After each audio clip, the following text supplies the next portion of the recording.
Here's how you can change your default SMS app on your OnePlus phone with Android 15.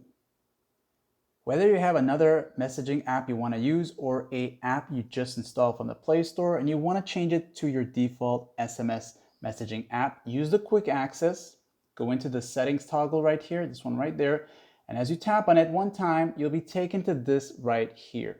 Then, as you're here, go down until you see the part that says apps, this one right there. So as you tap on it one time, you'll be taken here and you'll see default apps. When you go here, you'll be taken to this right here.